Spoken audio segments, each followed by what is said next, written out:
Eu não vou usar o microfone. Tá bom.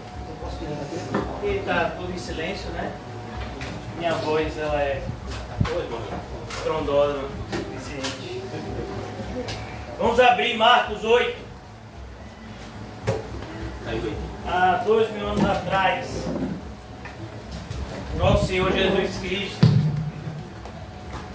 deu a vida por nós. Amém. E a pergunta é: e o que nós estamos fazendo? Então, convocando a multidão e juntamente os seus discípulos, disse-lhe: se alguém quer vir após mim, a si mesmo se negue, tome a sua cruz e siga-me. Quem quiser, pois, salvar a sua vida, perdê-la-á. E quem perder a vida por causa de mim e do Evangelho, salvá-la-á. O que aproveita ao homem ganhar o mundo inteiro e perder a sua alma? O que daria um homem em troca da sua alma? Porque qualquer que nessa geração adúltera e pecadora se envergonhar de mim, das minhas palavras, também o Filho do Homem se envergonhará dele, quando vier na glória de seu Pai com os santos anjos. Então até aí, oremos um pouco mais. Ó Deus Pai Todo-Poderoso, Tu nos criaste, Tu nos colocaste, Senhor, nesse mundo e nos regeneraste para o mundo por vir. Ajuda-nos, Pai, a seguirmos na pegada do Teu Filho unigênito, para que nele, no sangue santo dele, sejamos também adotados como filhos. Não nos deixa, Senhor, perder a importância do zelo por Ti. Livra-nos, ó Pai, de toda religiosidade morta. Livra-nos, Senhor, de toda mornidão espiritual, de toda apatia, ó Senhor, de toda omissão, e nos ajuda cada vez mais a seguirmos de perto, não de longe, as pegadas do nosso Salvador. Senhor Jesus, nós acreditamos na Tua presença espiritual nessa noite, no nosso meio, ajudando-nos a completar a nossa carreira. Ajuda-nos mais ainda, Senhor, a não tirarmos o nosso olhar de Ti. Que o nosso olhar esteja em Ti, Senhor. Em tudo o que o Senhor fez por nós, está fazendo e ainda fará. Pois é o Senhor que é o nosso bom pastor. E aquele que iniciou a boa obra em nós, há de completá-la. Essa é a nossa esperança, Senhor. Em nome de Jesus, amém e graças a Deus. Amém, irmãos? O título da nossa mensagem de hoje é O Deus do Caminho. Eu gostaria de convidar os irmãos a abrirem comigo no livro de Isaías, capítulo 6.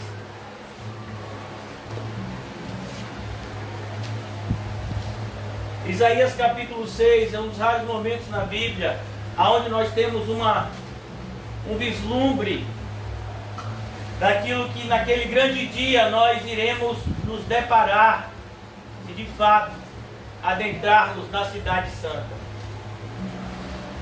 O profeta Isaías, irmãos, passava por um período parecido com o nosso período e com o período da sexta-feira em que Jesus foi crucificado, pois o seu primo, que havia sido um grande rei, Uzias, havia morrido.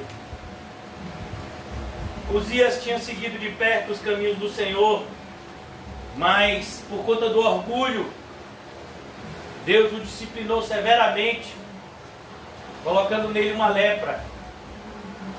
E ele morreu então, leproso. Isaías então vai ao templo, pois o futuro de Israel, o futuro de Judá era incerto. E aqui nós vemos de maneira muito clara no capítulo 6, no ano da morte do rei Uzias. Hoje, sexta-feira, muitas pessoas fazem menção à morte de Jesus. Foi numa sexta-feira, 3 horas da tarde, que o nosso Salvador deu o seu último brado, entregou o seu Espírito, para que eu e você recebêssemos o Espírito dele. Ele foi condenado em nosso lugar.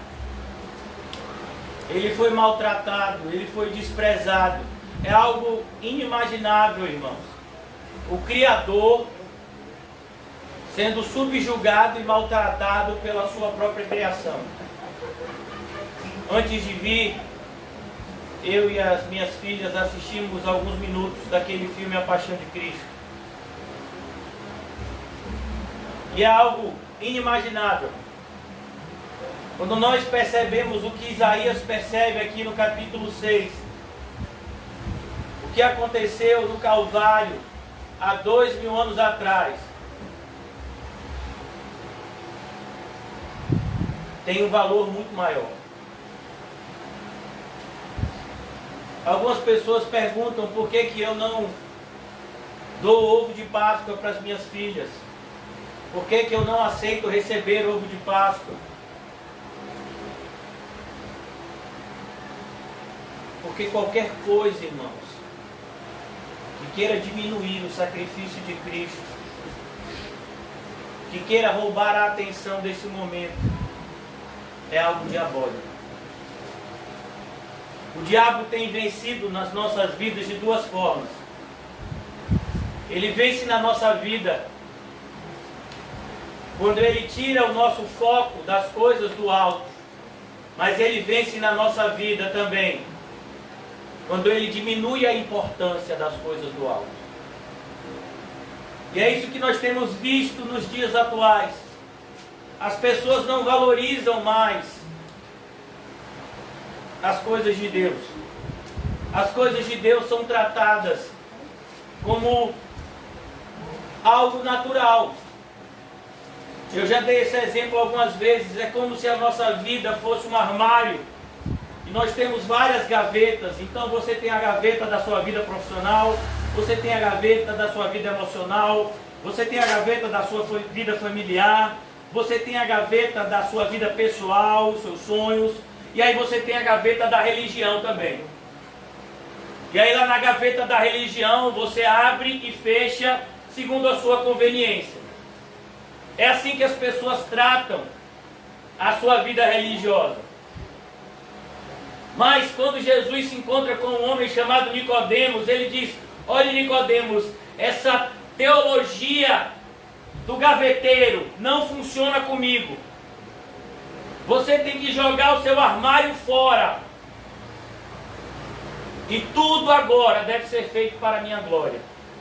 A sua vida profissional não é mais a sua vida profissional.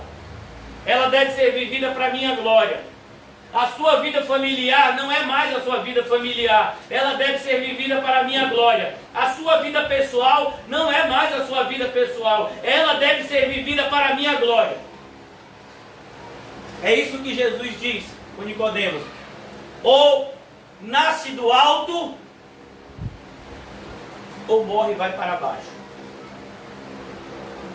E aqui nós vemos, irmãos, como de fato uma visão de Deus transforma a vida do cristão. Nós não temos dúvida, Isaías já era um homem separado para Deus. Nós já estamos aqui no capítulo 6 do seu ministério. Ele já tinha iniciado o seu ministério, ele já era profeta.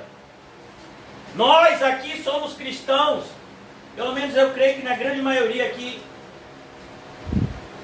Mas muitas vezes nos falta uma visão do trono de Deus.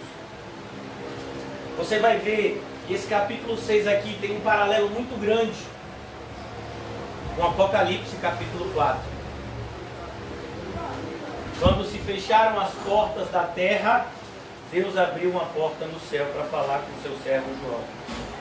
E é tão lindo o capítulo 4 de Apocalipse. Deixe guardado aqui, vamos lá rapidamente, só para que nós possamos nos maravilhar com a palavra do Senhor. Como eu preciso disso essa noite, mais do que ninguém, ser renovada pelo Espírito Santo. Capítulo 4, que coisa linda, irmãos. Capítulo 4 de Apocalipse. Depois dessas coisas, depois que Deus fala com João, Jesus fala com João acerca das cartas que deveriam ser escritas às 7 igrejas. João tem uma outra visão. Depois destas coisas, olhei e eis que não somente uma porta aberta no céu. Onde é que João estava? Numa prisão, onde todas as portas estavam fechadas. E a prisão de João não era uma prisão qualquer, era uma ilha, onde não se podia sair nem fugir de lá, porque era água de todos os lados. Então Deus abriu uma porta no céu. Porque Deus é assim. Ele abre porta aonde não tem porta.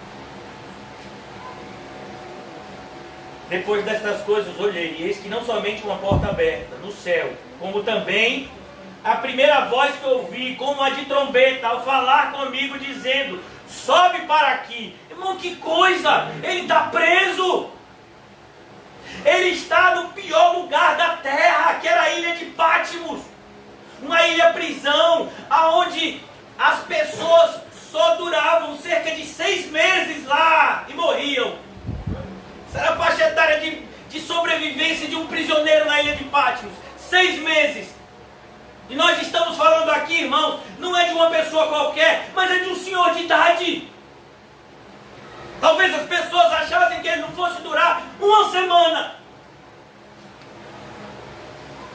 E Deus então diz: sobe para aqui. Olha que coisa.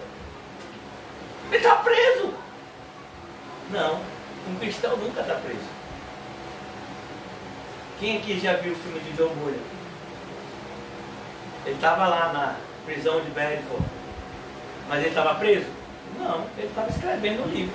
E o melhor lugar foi lá, porque se ele estivesse na vida normal, ele não tinha tempo para escrever aquele livro, para ter a comunhão com Deus que ele teve lá na prisão. Sobe para aqui e te mostrarei o que deve acontecer depois destas coisas. Imediatamente eu me achei em espírito, e eis armado no céu um trono, e no trono alguém sentado. Eu quero te dizer uma coisa: o trono está ocupado. Ele não está ocupado por nenhuma criação.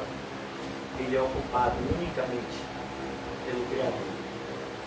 Esse trono está ocupado desde antes da fundação do mundo, e continuará ocupado desde mesmo depois da consumação dos séculos. E esse se achava sentado, era semelhante no aspecto à pedra de jaspe e de sardônio. Ao redor do trono há um arco-íris semelhante no aspecto da esmeralda. Só até aqui nós poderíamos falar coisas magníficas aqui, mas aprove ao Senhor nos guiar a Isaías capítulo 6. No ano da morte do rei Uzias, eu vi o Senhor. Eu vi o Senhor. E essa visão mudou todo o ministério de Isaías. Eu vi o Senhor quando Isaías estava sem esperança, sem perspectiva. Como começa o livro de Isaías, irmãos? Capítulo 1.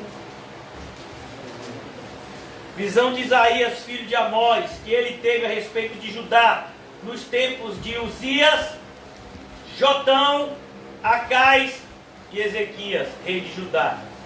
Olha, vou só lhe dar uma dica: um dos piores reis de todos os tempos foi o rei Acais, o pai de Ezequias. Encaminhou o povo a uma idolatria. Ele mesmo adorou a entidades diabólicas, sacrificando seus próprios filhos. Isaías estava lá, pregando com ousadia.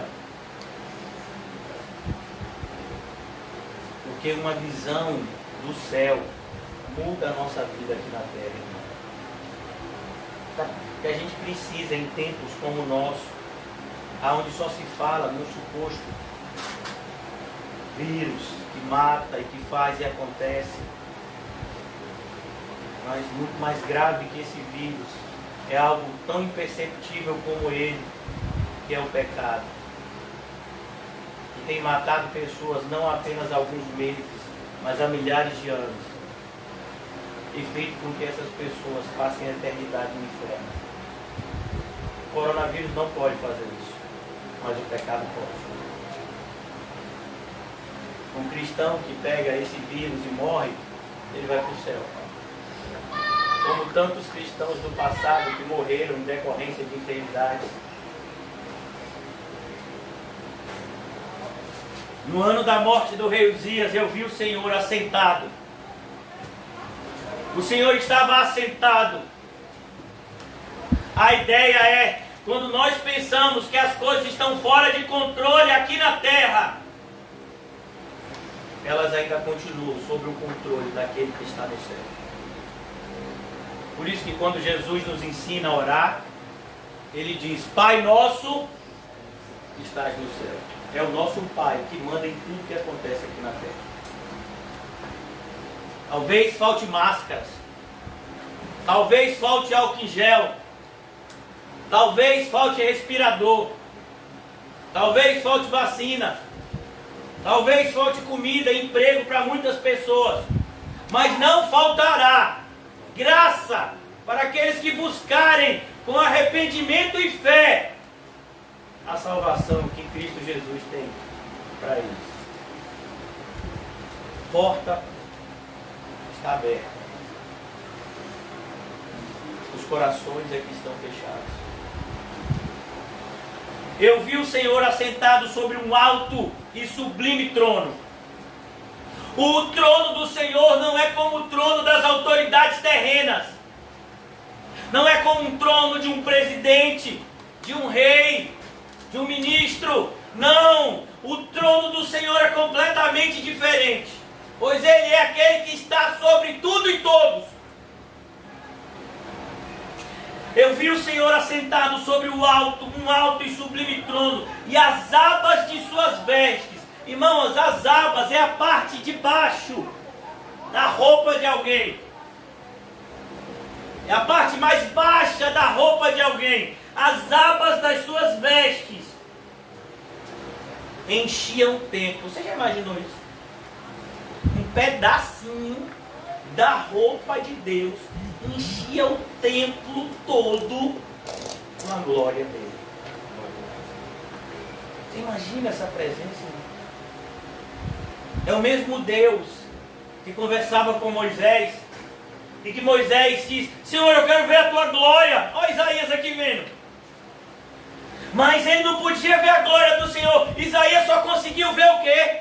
Alguém sentado e um pedacinho da orla do manto.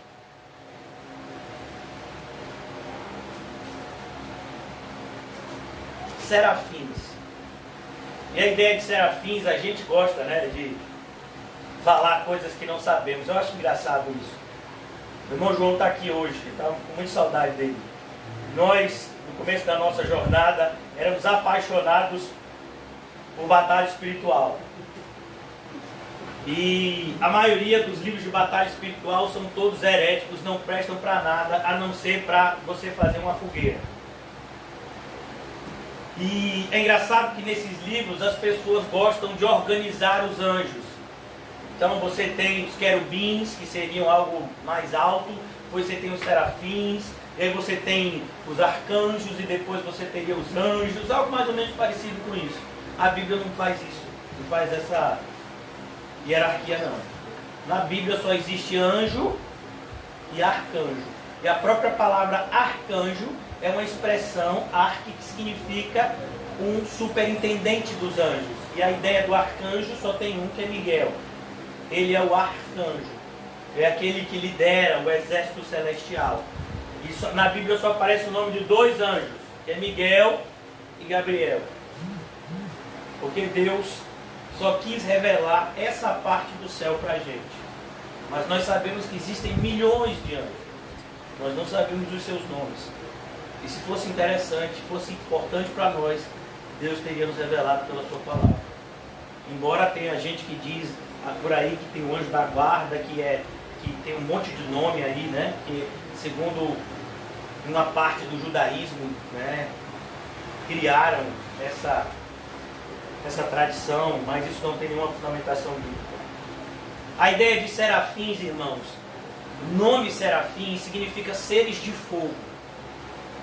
Eles não são uma classe especial de anjos. Eles são anjos que têm um serviço específico. Por que você acha que o diabo e os demais anjos que se rebelaram foram expulsos do paraíso? Porque deixaram o seu serviço. Está lá escrito, eles saíram da sua habitação. A ideia é, Deus os criou e os colocou para fazerem coisas específicas, e então eles se rebelaram contra isso e Deus os expulsou. Porque tudo aquilo que Deus cria com um propósito. Deus não é um Deus de coisas aleatórias. Deus criou todas as coisas com um propósito. Então aqui nós vamos ver o propósito desses seres. Era se apresentarem diante do Senhor, glorificando o Senhor dia e noite, porque Ele é digno disso, de toda a honra, glória e louvor. Serafins estavam por cima dele. Então a descrição aqui não é uma qualidade ou uma hierarquia a respeito de anjos, mas são anjos feitos de fogo. Gabriel, quando se apresentou para Maria, ele se apresentou em uma forma humana como a nossa. Aqui não, aqui o que Isaías vê são seres feitos de fogo. E esses serafins estavam por cima dele, por cima do altar, voando. A gente vai ver isso daqui a pouco. Cada um tinha 6 asas. Olha que coisa, irmãos. E às vezes a gente vê, né? Quando a gente vê na mitologia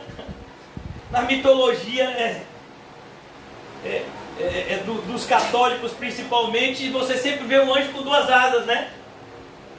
Pois é, na Bíblia, anjo normalmente não tem asa, e o que tem 6. Para você ver que aquilo que contam pra gente é tudo mentira. Na Idade Média se criou aquela ideia de que os anjos eram seres puros, aí sempre fizeram, se você for lá na Itália você vai ver isso, as pinturas e as esculturas de anjos eram sempre crianças, com asinhas nas costas. Não tem nada a ver com a Bíblia, mas eles faziam assim.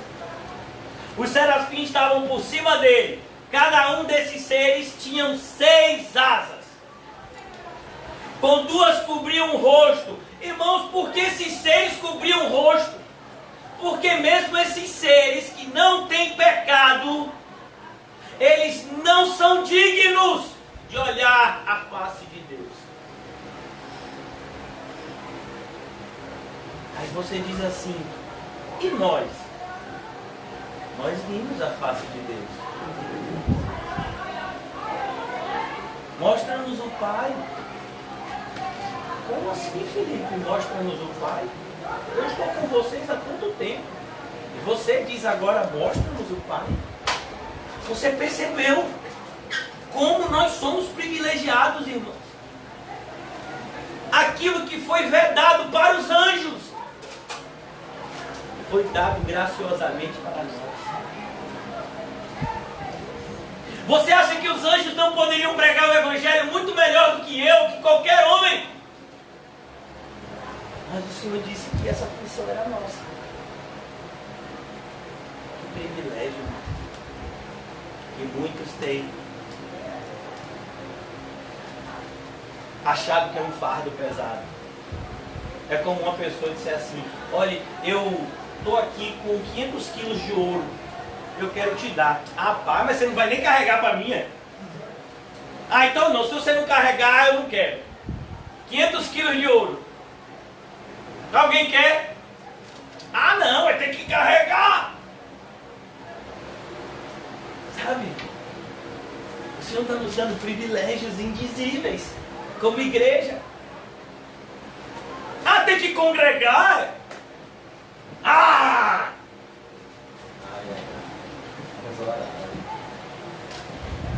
Onde foi que ele está tendo essa visão? Em casa? Não? Não é na internet, não? Eu achei que fosse. É no templo.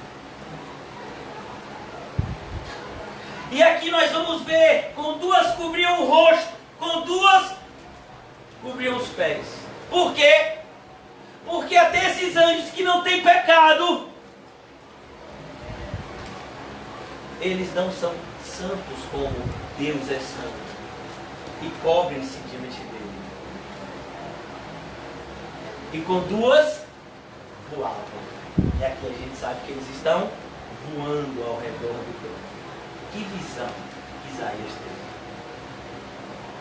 Nós vamos ver um homem que teve uma visão parecida, que marcou a vida dele. Como é o nome desse homem? O apóstolo Paulo. Ele diz: rapaz, olha, eu tive uma visão. Eu não sei se foi no corpo ou fora do corpo. Deus é quem sabe. E eu vi o terceiro céu. Quando Paulo diz isso, ele diz: eu vi a habitação de Deus. E quando Paulo escreve a carta aos Coríntios, ele diz: e eu tive essa visão há 14 anos atrás. E ele parecia que fosse, para Paulo, parecia que foi ontem aquela visão. Por isso, irmãos, como é que nós vamos completar a nossa carreira se nós não conseguimos olhar firmemente para o autor e consumador da nossa fé? Nós fixamos os nossos olhares muito mais nas notícias do coronavírus do que em Cristo.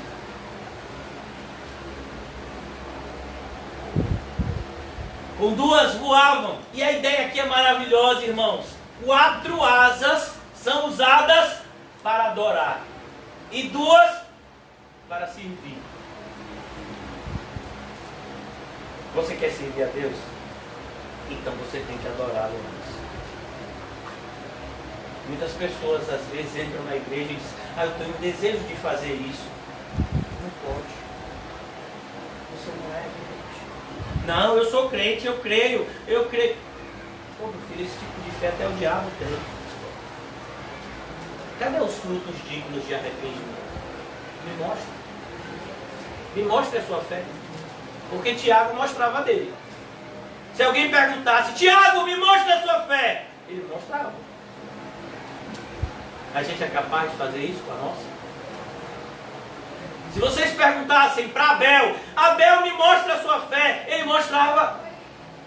O sacrifício que ele apresentou a Deus de todo o coração, alma, força e entendimento. E esse sacrifício foi recebido pelo Senhor. Se você perguntasse para Moisés: Moisés, me mostra a tua fé, ele mostrava as roupas dele, pobres, o cajado de pastor dele. Porque ele recusou ser chamado filho da filha de Faraó, para sofrer afrontas e vergonha junto com o povo de Deus. Se você perguntasse para Noé: Noé, me mostra a sua fé, ele mostrava, ele apontava para a arca. Aqui é a minha fé. Há quase 100 anos o Senhor me deu uma visão, uma ordem para construir esse barco. E desde esse dia eu não tenho parado de fazer o que o meu Senhor mandou. Aí o Senhor Jesus deu uma ordem para mim e para você quando a gente se converteu. Ide por todo mundo, pregai o Evangelho, discipule as pessoas. E a gente tem feito o quê, irmão? Pela fé, a gente tem feito o quê? Você olha hoje em dia num prédio que tem 40 apartamentos, você não sabe dizer qual é o apartamento que tem um crente e um incrédulo, porque os dois estão trancados. Os dois estão com medo. Ô, gente, mas fulano era crente? É, mas ele tá com medo lá, rapaz. Diz que não sai nem pro decreto. Só vai sair quando a vacina do coronavírus sair também. Serafins estavam por cima dele, cada um tinha 6 asas, com 2 cobriam o rosto, com 2 cobriam os seus pés, com 2 voavam. E clamavam uns para os outros, dizendo: Santo, Santo, Santo, 3 vezes Santo. Se nós ouvíssemos ele dizer que Deus é santo, nós saberíamos que Deus é santo. Se ele dissesse Deus é santo, santo, nós saberíamos que Deus é muito santo. Mas nós ouvimos os anjos dizerem: Ele é santo, santo, santo. Por isso que muitas pessoas vêm até mim e dizem assim: pastor, mas Deus é amor. É. Deus é amor, mas Ele não é amor, amor, amor. É? Não. O atributo dos atributos de Deus é a sua santidade. É a característica mais peculiar do único e verdadeiro Deus. Ele é santo. E a ideia de santo, irmãos, traz para nós 2 conclusões, diante de tantas que poderíamos falar aqui. A primeira delas, a ideia de santidade, tanto no hebraico quanto no grego, dá a ideia de algo que foi cortado e separado. Foi separado. É como, por exemplo, você é santo. Aos santos que congregam no alto das pombas. Por que nós somos chamados na Bíblia de santos? Porque pelo sangue de Jesus nós fomos separados do mundo para Deus. Mas a ideia de santidade também, irmãos, dá a conotação de algo diferente. Deus é diferente da sua criação. Nós somos, todo o universo é uma criação de Deus. E Deus está separado da sua criação porque Ele é diferente dela. Há uma diferença, irmãos, inimaginável, incontável, indizível entre o Criador e a sua criatura. Por isso, irmãos, que algo assim tão estúpido, o que algumas pessoas falam, como que se o diabo estivesse lutando contra Deus. Você acha que o diabo pode lutar contra Deus? O próprio diabo sabe que não pode. O que acontece quando um demônio ou uma legião de demônios vê a Deus? Eles temem e estremecem. Quando o Criador, Jesus Cristo, vier, Ele destruirá o diabo com o sopro da sua boca. Isso é, uma palavra. Esse é o poder do Deus Santo, Santo, Santo. Percebe, irmãos? Um dos principais pecados da igreja moderna é que ela não é santa. Ela não estimula a santidade dos seus membros. Muito pelo contrário, nós vemos pastores estimulando os crentes a terem uma vida igual à do mundo. O que o mundo faz? No período de carnaval, eles se divertem atrás de um trio elétrico. Como nós somos crentes, nós não vamos lá. Mas aí a gente vai para um retiro se divertir num resort na linha verde. É o que um monte de igreja faz. Porque os simples se divertem de um jeito e a gente também tem que se divertir. É mesmo? Pensei que a nossa diversão não era outra.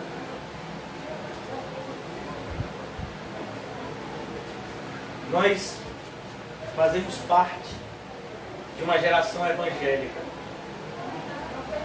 desprovida de santidade. E na grande maioria nem sabe qual é o significado disso. Porque as pessoas viram e mexem e perguntam: pastor, precisa ir para a igreja? Não, você não pergunta isso para uma pessoa que é santa. Sabe o que Davi dizia?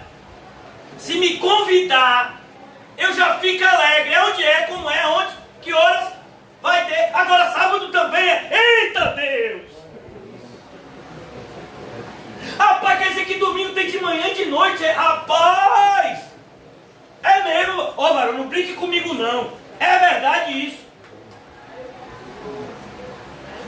pessoa que é santa, ela sabe que a sua santidade só pode ser aumentada por meio da presença do Deus que é santo, santo, santo.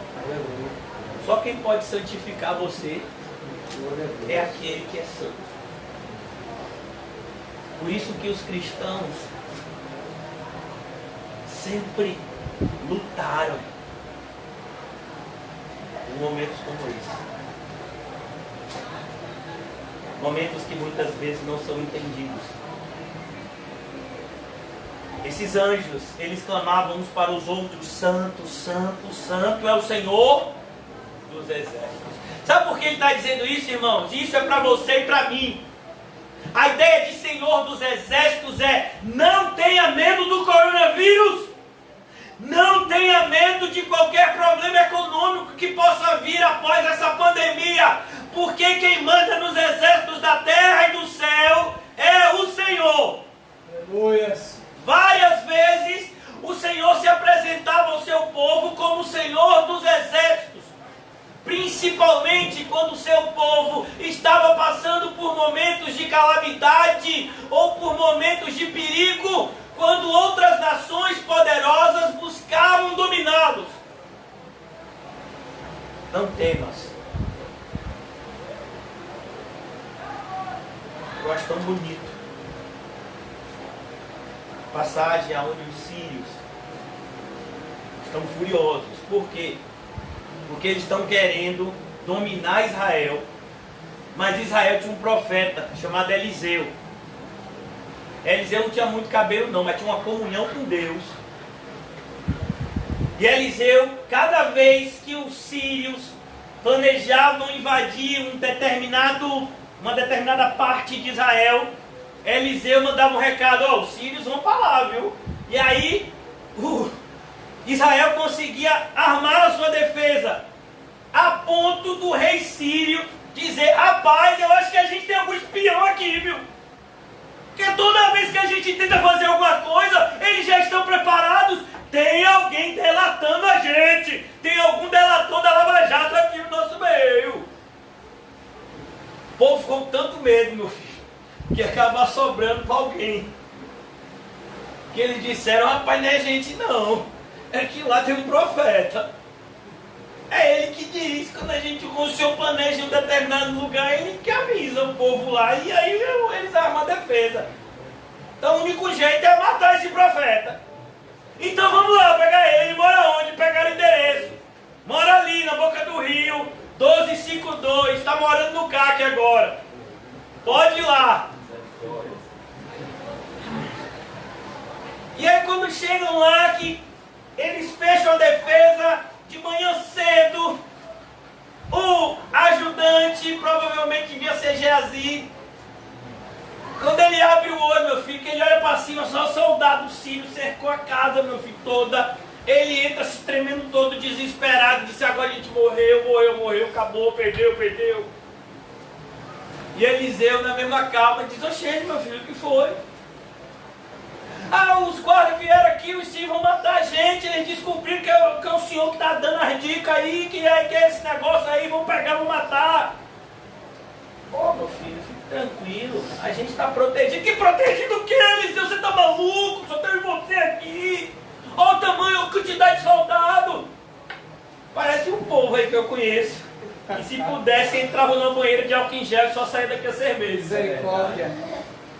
Então aí você vai e diz: olhe, Senhor, ele ora, olha que coisa linda, ele ora por Geazi. Senhor, abre o olho dele. Aí Geazi abre o olho, aí vê aqueles soldados, uma cavalaria imensa de anjos assim ao redor.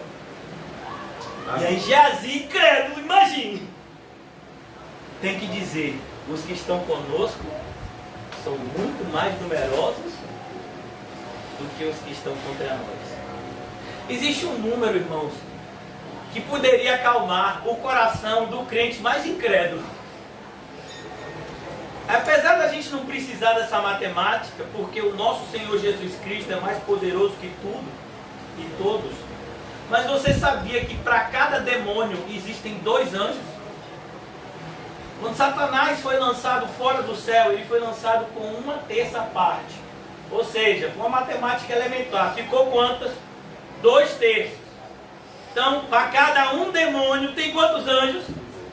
E nem precisava disso. Por quê? Porque Jesus sozinho venceu todo mundo. Mas é para você entender, irmãos, como em Cristo Jesus nós somos mais do que vencedores. Nós somos e sempre seremos conduzidos em triunfo. Nós triunfaremos se a gente viver, e a gente triunfa se a gente morrer também. Papai, não tem graça, né? Por isso que ele é muito furioso. Eu não posso fazer nada com esse povo. Se eu deixar eles viver, eles continuam pregando, eu perco. Se eu matar eles, eles vão para o céu, eu perco também. Você acha que o demônio está furioso por quê, irmão? Porque o que quer que ele faça, ele não pode fazer o mal para os crentes, porque Deus resolveu determinar que todas as coisas cooperam para o bem do seu povo. Amém, Senhor. Isaías estava descobrindo isso aqui. Eles clamavam uns para os outros, dizendo: Santo, Santo, Santo é o Senhor dos exércitos. Aí eu pergunto: esse é o seu Deus? O seu Deus é esse Deus aqui que é santo, santo, santo? Ou é o Deus de muitos cristãos que é um brother, que é um qualquer, que eles tratam de qualquer forma, que eles oferecem qualquer coisa, e todo o resto que sobra eles oferecem para Deus, como se Deus não merecesse o nosso melhor. Então a gente observa aqui: Santo, Santo, Santo é o Senhor dos exércitos, e toda a terra está cheia da sua glória. Mas Senhor, me perdoe, toda a terra está cheia de pecado. Eu quero te dizer, irmãos, o fato de uma pessoa ser cega, isso muda a claridade do sol? Muda. O fato do mundo estar em trevas muda o fato de Deus ser glorioso? Quando nós falamos da glória de Deus, irmãos, nós estamos falando de Deus. A glória de Deus e Deus são uma coisa só. Muitas vezes a gente vai ver isso na Bíblia. Então ele diz: a terra inteira está cheia da sua glória. A ideia é, por mais que o pecado esteja contaminando o mundo inteiro, Deus é glorificado por meio daqueles que Ele escolheu. Quando nós lemos o penúltimo livro da Bíblia, pequeno livro escrito por um meio-irmão de Jesus chamado Judas, ele diz que Ele é poderoso para nos apresentar sem mancha. Já imaginou isso? Você conhece uma pessoa mais pecadora que você? Eu não conheço ninguém mais pecador do que eu. E Deus olha para mim e diz que em Cristo Jesus eu sou perfeito. Nossa, Deus, tudo bem, o Senhor está dizendo, né? Mas Senhor, eu fiz um monte de coisa feia. Eu ainda tenho uns pensamentos feios, Senhor, que eu luto o tempo todo. Mas Ele vai apresentar a vocês sem nenhuma dessas manchas. Por quê? Porque Ele já levou os nossos pecados. E aqui, irmãos, a gente percebe como é, sabe, aquilo que é mais perto do céu, aqui na terra, é a reunião do corpo de Cristo.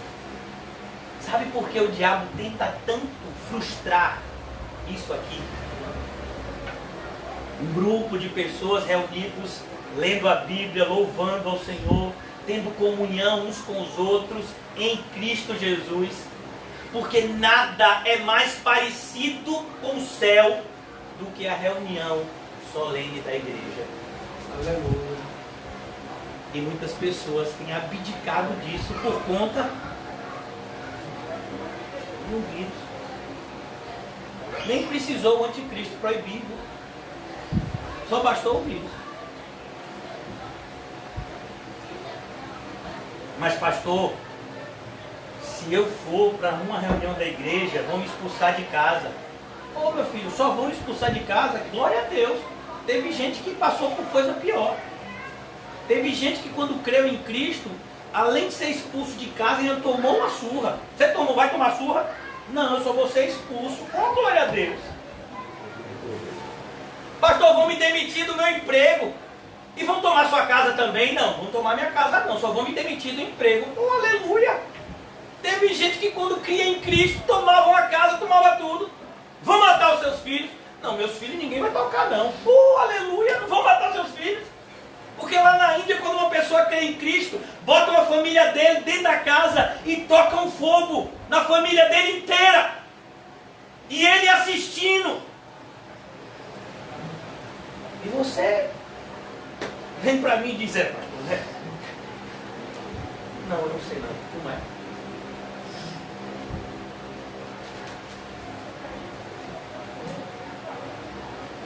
As bases do limiar se moveram. Ó, a ideia é, houve um tremor. Como aqueles discípulos cheios do Espírito Santo orando lá em Atos, e Deus respondeu por meio de um tremor. As bases do limiar se moveram, a voz do que clamava, e a casa se encheu de fumaça. A ideia de fumaça é a ideia da presença santa e santificadora de Deus. Era o que se chamava, na época de Moisés, da Shekinah. Era uma fumaça branca, tomava conta de tudo assim. Essa fumaça normalmente descia quando Deus queria falar com Moisés sobre o tabernáculo, que naquela época não tinha templo ainda, eram tendas. E aí Deus descia aquela Shekinah, ficava só fumaça assim, o povo ficava morrendo de medo. Às vezes essa fumaça descia em cima do monte, e o povo ficava com medo até de encostar no monte. E aqui a gente vai ver essa mesma ideia de fumaça. Então disse eu, ai de mim. Agora veja, o povo diz que tem comunhão com Deus e não tem medo de pecar. Eu digo, tem alguma coisa errada na sua vida. Porque uma pessoa que já buscava viver uma vida correta, tem uma visão do Deus santo, santo, santo, em vez dele dizer, oh aleluia, glória a Deus, como talvez, né, se você for de uma determinada denominação, né, é capaz de você pular, rodar e sei lá, né, é tanta demonstração de poder. Ele disse, ai de mim, estou perdido. Ô gente, Isaías, você é doido, rapaz? Você acabou de ver Deus e agora está dizendo que está perdido? Meu filho, eu sei que eu sou pecador. Não existe momento que você percebe mais o seu pecado do que quando você está na presença de Deus. Sabe qual é o momento, irmãos, que eu mais choro pelos meus pecados? Não é quando eu estou pregando, não é quando eu leio a Bíblia. Esses momentos também são fundamentais para mim. É quando eu oro. Pense como eu vejo que eu sou ruim quando eu oro. Teve um jovem que chegou perto de Jesus e disse, bom mestre! E Jesus olhou para ele e disse, por que você está me chamando de bom? Bom? Só tem isso, que é Deus. Jesus não estava dizendo que ele não era bom. Jesus era bom porque Jesus é Deus. Jesus estava dizendo para aquele homem que um mestre, por mais que ele seja inteligente, ele nunca vai ser bom. Porque todo homem nasce em pecado. Jesus é diferente porque Jesus é Deus. João Batista, maior homem nascido de uma mulher, pecador, precisava ser salvo por Jesus. Tanto que ele disse, o meu Salvador vem até mim. Eu que devia ser batizado pelo Senhor. A mãe de Jesus, Maria, uma mulher temente a Deus, uma mulher fiel, mas que também chama o seu próprio filho de seu Salvador. Então disse, ai de mim. Sabe por que a gente precisa se encontrar com Deus Santo, irmãos? Para a gente enxergar a nossa pecaminosidade. Sabe por que a gente não valoriza determinadas coisas que vêm do alto? Porque a gente ainda não entendeu a nossa necessidade delas. Por exemplo, se alguém dissesse para você, há 6 meses atrás, irmão, eu estou com 2 caixas de álcool em gel para dar. Você quer? Rapaz, eu não quero álcool em gel não, vai ficar aquele negócio lá em casa, os meninos gostam de brincar com fogos, eu não quero isso não. Mas se a pessoa lhe disser hoje que tem 250 ml de álcool em gel, que está lá sei lá, em Praia do Forte, você vai lá pegar. É mesmo, rapaz, é mesmo, vai estar mesmo, vai lá buscar. Se você dissesse para alguém que você tinha 1000 máscaras hospitalares em casa, há um ano atrás, e você oferecesse para alguém, a pessoa disse, rapaz, para que eu quero esse troço? Rapaz, eu não vou usar, vou ficar ocupando espaço lá. Hoje em dia, meu filho, se uma pessoa foi encontrada com máscara, pô, rapaz, você comprou onde? Percebe, irmãos? Perigo! E nada mais perigoso para a gente do que um Deus santo, santo, santo. Sabe por quê? Porque você e eu somos pecadores. E o que é que acontece se um pecador se apresentar diante de um Deus santo? Morre. Se você se encontrar com Deus sem a presença de Cristo, você morre e vai para o inferno. Mas eu sou uma pessoa que fiz muitas coisas boas. Você vai junto com suas boas obras para o inferno. A única pessoa que pode nos fazer bons para nos apresentarmos diante de Deus é o próprio Deus. Por isso que Jesus vai dizer, todo aquele que crê em mim, que me confessar, eu confessarei diante do meu Pai. E aquele que me negar, eu negarei. É isso que ele quer dizer. Você está lá diante de Deus, você é um pecador, você olha e você vê um Deus santo, santo, santo, e diz, meu Deus, agora eu vou morrer. Jesus disse, não, Pai, esse tem o meu sangue. Ah, então pode entrar.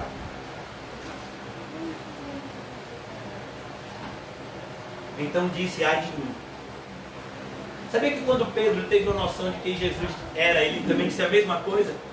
Quando Jesus disse, ó, pega ali, ó Pedro, joga uma rede ali. E aí Pedro disse, oi, mestre, a gente já pescou a noite toda aqui e não pegou nada, mas hoje não tá para peixe. Mas se o senhor mandou, a gente vai jogar. E aí pegaram uma grande quantidade de peixe. Naquele momento, sabe o que foi que Pedro disse? Sai de perto de mim, Senhor! Ô, gente, rapaz, por que você está com medo, Pedro? Porque Pedro sabia que para fazer o que Jesus fez, tinha que ser alguém totalmente diferente de nós. Como está escrito no Salmo 50. Vocês erraram, porque vocês pensaram que eu era igual a vocês. Toda vez que a gente cria um Deus igual a gente, irmãos, a gente está criando um Deus. Deus não é igual a gente. Deus é totalmente diferente da gente. Porque nós somos pecadores. Até as nossas melhores orações são manchadas com pecado.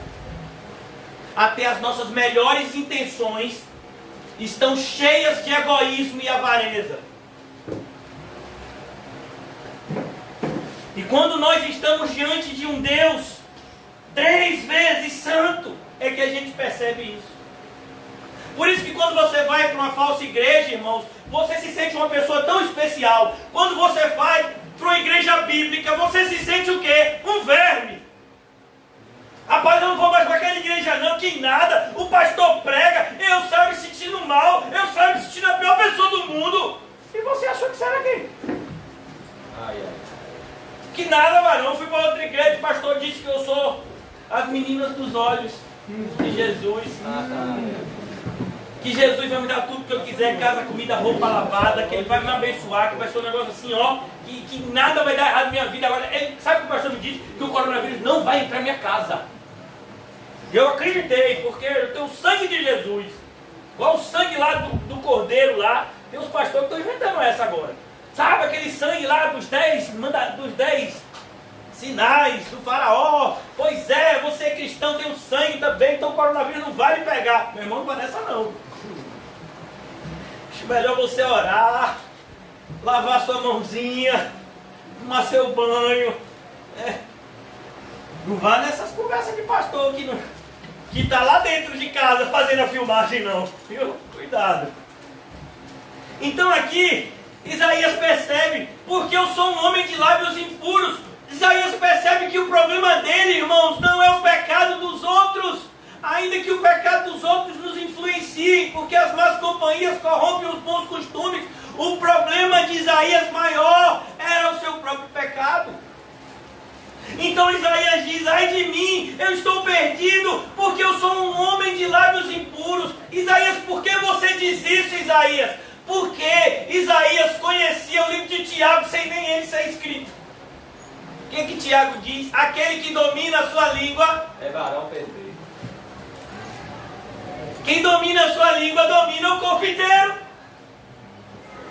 Isaías diz: rapaz, meu problema começa pela boca. Ô boca infeliz. É verdade. Ô boca miserável. É verdade. Quantas vezes eu murmurei quando eu devia agradecer? Quantas vezes eu falei coisas que eu nunca deveria falar? E quantas vezes eu deixei de falar coisas por covardia? E me calei, e me omiti. Oh Deus, ai de mim, Perdoa. eu tenho lábios impuros. E aí ele agora diz: e eu habito no meio de um povo de impuros lábios. E agora? Rapaz, ainda o negócio ficou pesado. Deus já havia dito para Isaías que para ele o reino de Judá era como Sodoma e Gomorra. E o que foi que aconteceu com Sodoma e Gomorra? Deus destruiu por conta da sua impureza. Isaías percebe agora. Por que você acha que cristão no filme O Peregrino foge para a cidade celestial? Amém. Ele percebeu que se ele continuasse na cidade da destruição, ele seria destruído. Se nós continuarmos, irmãos, agindo como o mundo, nós teremos o mesmo destino do mundo. Não importa a sua profissão de fé nominal. O que importa é se você é um regenerado convertido. É isso que importa. Porque, irmãos, dizer que acredita em Deus, até os demônios fazem isso. Qual a diferença? Não, eu acredito. Eu falei sobre isso essa semana. Eu acredito nas solas. Eu acredito nas doutrinas da graça. Eu acredito que Jesus morreu pelos meus pecados. Você acredita mesmo? E por que você está vivendo como o mundo? Você esqueceu do que Tiago disse, foi? Todo aquele que se faz amigo do mundo constitui-se em inimigo de Deus. E agora? Como é isso? Você está dizendo que crê em Deus e anda de mãos dadas com o mundo? Como é que pode isso? Ô irmão, você pode dizer o que quiser de mim. Você só não pode dizer que eu sou uma pessoa que não vive o que eu prego. Sabe, nós respeitamos todas as autoridades constituídas, mas nós não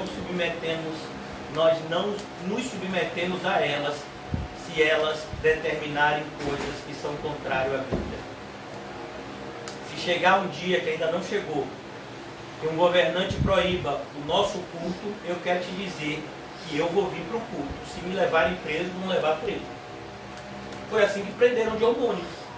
Ele tinha a opção de ficar na casa dele. Mas ele foi, vocês já viram o desenho bíblico, já viram o filme, a biografia dele. Ele foi para a igreja e prenderam ele lá. Já tinham avisado para ele que não era mais para ele pregar, que ele não tinha autorização do Estado para pregar. E que se ele fosse lá pregar, ele seria preso. Ele foi, começou o sermão, prenderam ele. Nós precisamos mostrar para o mundo que a nossa fé é de verdade. Então disse eu: ai de mim, eu estou perdido, porque eu sou um homem de lábios impuros, eu habito no meio de um povo de impuros lábios, e os meus olhos viram o Rei, o Senhor dos Exércitos. Olha, agora não é mais os anjos que dizem que Deus é o Senhor dos Exércitos. Agora quem é que está dizendo isso? Isaías.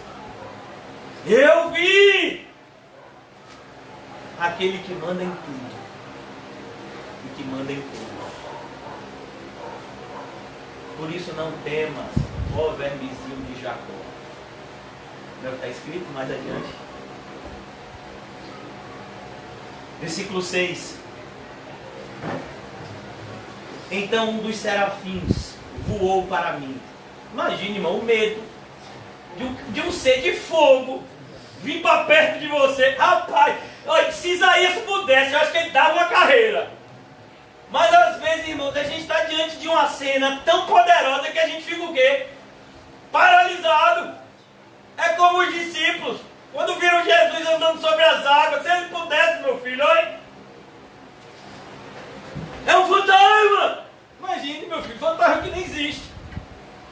Jesus, não, pai, sou eu. Então um dos serafins voou para mim, trazendo na mão uma brasa viva. Pronto, vou morrer. Você já viu uma brasa viva, irmão?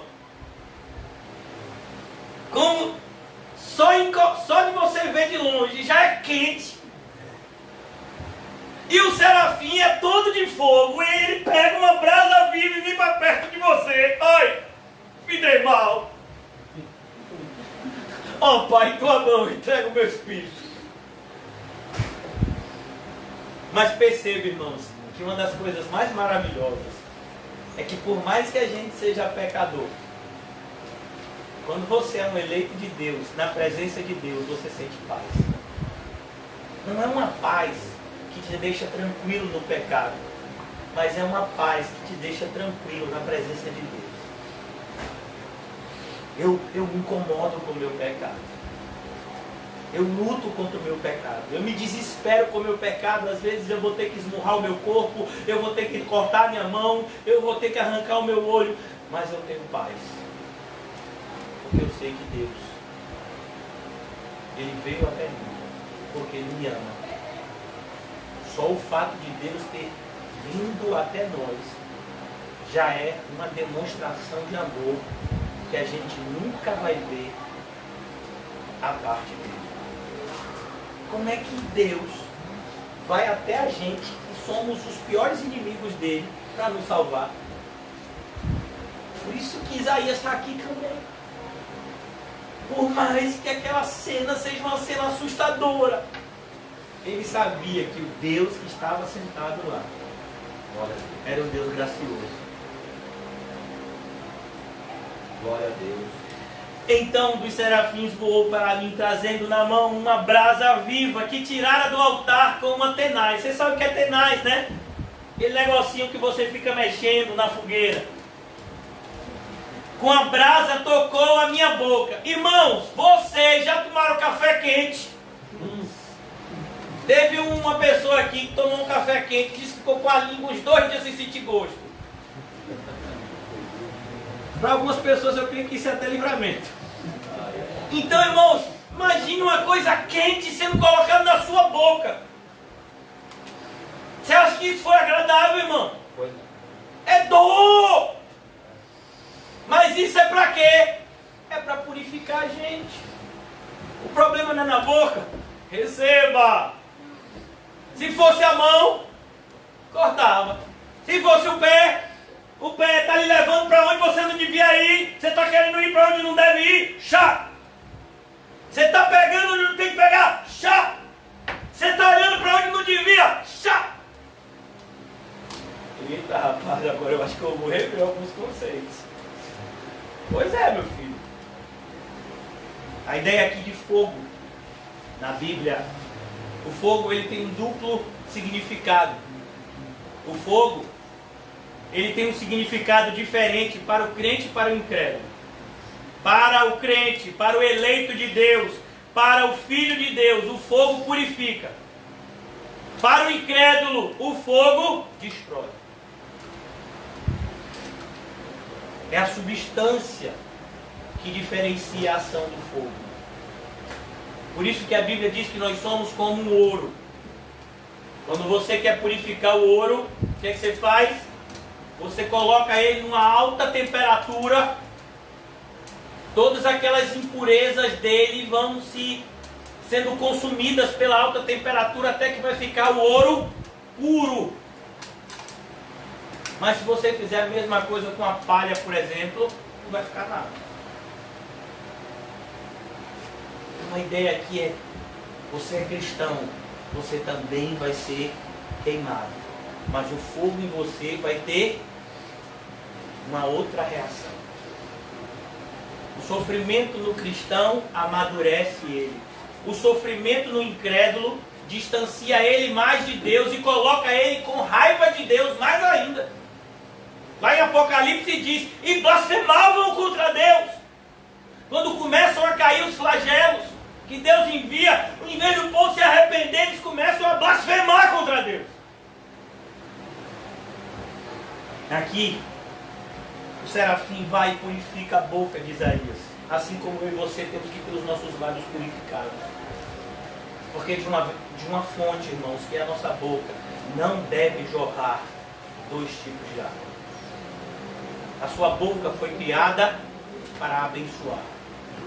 Abençoar não significa, irmãos, falar coisas agradáveis às pessoas. Abençoar significa falar aquilo que Deus tem a dizer. Aleluia. Mesmo quando o que Deus tem a dizer é duro de ouvir. Isso é abençoar alguém. Você acha que Natan fez mal a Davi ou abençoou a Davi? Abençoou muito. Mas o que ele falou foi fácil de ouvir? Não. Muito difícil. Então a ideia aqui é abençoe as pessoas com a verdade. Não se omita. Não negligencie aquilo que você já recebeu. Então um dos serafins voou para mim, trazendo na mão uma brasa viva que tirara do altar com uma tenaz. Com a brasa tocou a minha boca e disse, eis que ela tocou os teus lábios, e a tua iniquidade foi tirada, e perdoado o teu pecado. Como é o nome disso, irmãos? Justificação em Cristo Jesus. Aqui é uma simbologia disso. Por isso que é impossível um justificado que não é santificado. Não pode. Porque a obra de Deus é uma obra completa. Paulo vai dizer em Romanos, aos que de antemão predestinou, a esse chamou. Deus que chamou, justificou. Deus que justificou, glorificou. Ele coloca o verbo no passado, como se já estivesse acontecido a minha e a sua glorificação. Mas a gente ainda está aqui com essa carne corruptível. Mas para Deus, a nossa salvação é algo já consumado. Se de fato nós somos regenerados. Por isso que Isaías aqui, irmãos, ele está aqui simbolizando a justificação que viria por meio do Cordeiro de Deus que tira o pecado do mundo. Aleluia. O que João Batista diz acerca de Jesus? Ele tem na sua mão uma pá. E ele separará o trigo da palha. É Jesus que tem na mão a pá. E João vem e diz mais ainda, e o machado já está posto, e não é mais no tronco. Porque se você cortar o tronco de uma árvore, ela pode voltar a nascer. Mas ele diz, mas o machado já está posto na raiz da árvore. Socorro, meu Deus. Nós temos uma visão de Jesus muito limitada. Jesus salva, irmãos, mas ele também condena. Jesus leva para o céu, mas ele também lança no inferno. Por isso que ele vai dizer em Mateus, não tema aquele que pode fazer mal ao seu corpo, e depois não pode fazer mais nada à sua alma. Tema aquele que além de matar o corpo, tem o poder de lançar a alma no inferno. A esse você deve temer. Por isso não tema o coronavírus. Tema o Deus do coronavírus.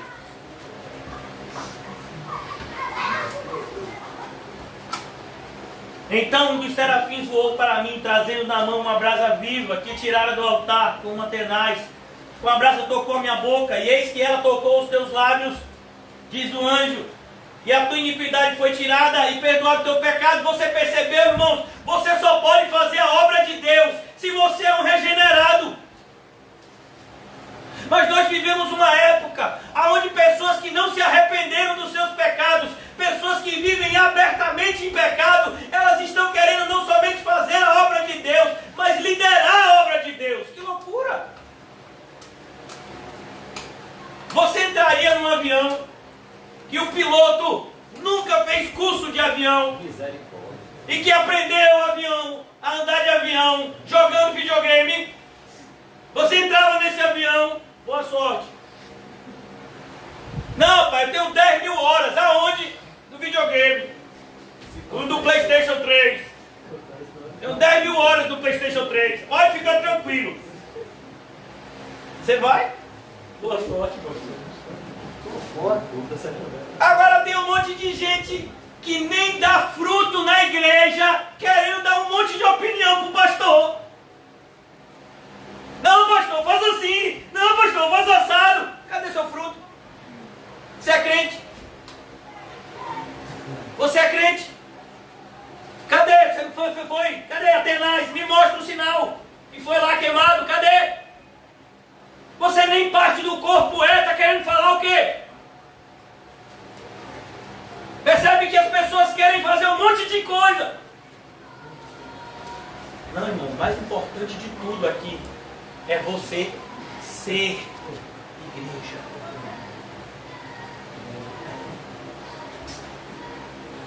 Deus só vai te usar para a glória dele depois que ele te justificar para a glória dele. E se ele te justificar, você vai ter uma marca. Você olha para Apocalipse, antes de todos os juízos caírem, Deus marcava o seu povo. A semelhança do que aconteceu na Páscoa dos judeus.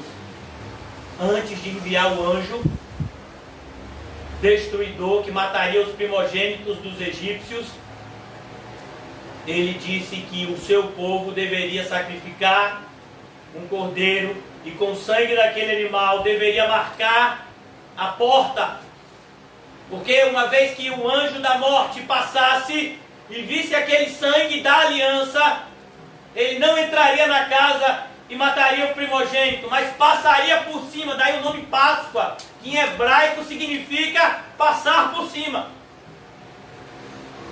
E eu quero lhe perguntar, irmãos, vocês são justificados? Se são, cadê o sangue? Sabe o que é que Paulo diz para um monte de gente que estava apontando o dedo para a maneira dele dirigir a obra de Deus? Ele diz, olha, que ninguém me moleste, porque eu trago no meu corpo as marcas de Cristo. É na mesma carta que ele conta do momento em que ele repreendeu o apóstolo, que até aquele momento era o mais famoso, que era o apóstolo Pedro. Está lá em Gálatas, leia a carta, são apenas 6 capítulos. Paulo vai dizer, olha, Pedro estava aqui com a gente, estava comendo com os cristãos que não eram gentios, até que um pessoal veio lá de Jerusalém, cristãos judeus, e aí Pedro se apartou, não sentava mais na mesa dos cristãos gentios, e até Barnabé foi influenciado a Pedro, a esse mesmo comportamento, como se existissem 2 tipos de cristão, um cristão judeu e um cristão gentio. Paulo disse, epa, está errado. Você sabia que Paulo só veio se converter 7 anos depois de Pentecoste? Que Paulo não andou 3 anos e meio com Jesus, como Pedro e muito provavelmente Barnabé também. Mas cheio do Espírito Santo, ele repreendeu aqueles 2. E ele diz, porque eles eram, o comportamento deles era repreensível. Paulo fez isso por raiva? Não, por amor. Amor a eles 2 e amor aos demais irmãos. Percebe, irmãos, como o evangelho é coisa séria? Mas Paulo, você podia chamar num canto, Paulo, e falar, mas eles estavam fazendo na frente de todo mundo. É verdade. E é nessa carta que Paulo diz que ninguém me moleste, porque eu trago no meu corpo as marcas de Cristo. Paulo foi marcado com Atenais do Senhor. Você foi? Daqui a pouco a gente vai ver o resultado, se Deus permitir.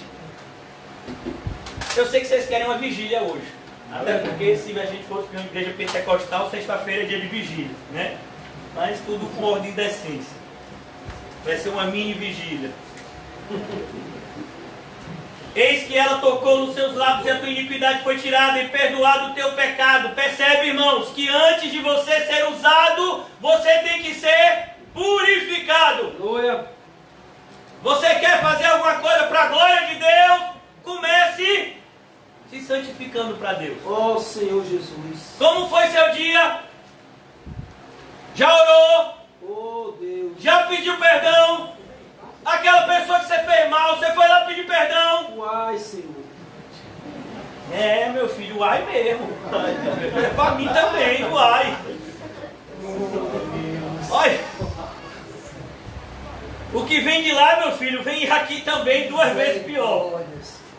Eis que a brasa que tocou fez isso. Versículo 8. Depois disso eu ouvi a voz do Senhor. Somente depois disso tudo é que ele ouve a voz do Senhor. Até agora ele não está ouvindo a voz do Senhor.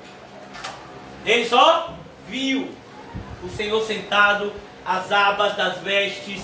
Os anjos vão até ele, os serafins, em obediência àquele que está sentado no seu alto e sublime trono. Agora, os ouvidos dele estão preparados para ouvir o Rei da Glória. O que você acha que Jesus disse tantas vezes? Aquele que tem ouvidos para ouvir, ouça. Porque não é todo mundo que tem ouvidos para ouvir o que Deus quer dizer. Para aquele que não tem o Espírito que Deus fala, é loucura. Não é o que está escrito em 1 de Coríntios? Aqui ele vai dizer, versículo 8, depois disso tudo, eu ouvi a voz do Senhor. Olha que privilégio, irmãos. Eu acho tão lindo, tem uma das passagens da Bíblia assim que eu acho tão lindo. Quando diz assim que Noé, divinamente inspirado, construiu a arca. A ideia, daquela ideia no original significa assim, como se Deus estivesse soprando no ouvido de Noé o que ele deveria fazer.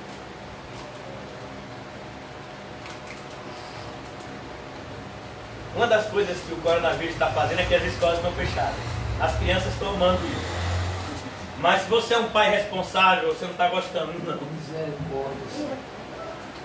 Principalmente nas escolas das minhas filhas, que inventaram um negócio aí de videoaula. EAD, escola à distância. E aí, o que o professor devia fazer, quem é que faz? Os pais. É assim mesmo.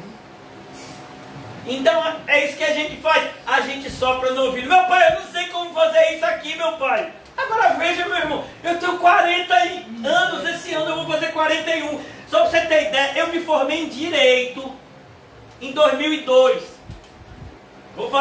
Já vou fazer quase 20 anos de formado em Direito. Eu nem me lembro, quando eu me formei no 3º ano, em 1996. Meu filho, você acha que eu lembro alguma coisa de matemática? Ainda se formou. Mas agora eu tenho que lembrar. E dias aí eu tive que fazer que 2x é igual a x, que é igual a não sei o que. Rapaz, eu pensei que eu tinha me livrado disso. Oh, Jesus. Eu achei que Deus tinha me libertado de aritmética para sempre. Ai, Deus. Que engano. Agora eu tenho que saber que x, que é y, que cohipotenusa, cateto. Misericórdia. Não é de Deus não, irmão. Então, Noé tinha um professor que ficava no ouvido dele. Ó, Noé, por aqui, ó. Você vai serrar a madeira desse jeito. Não, Noé, você vai colocar betume para evitar que a arca infiltre, que entre água na arca. Você vai preparar um betume e você vai calafetar a madeira.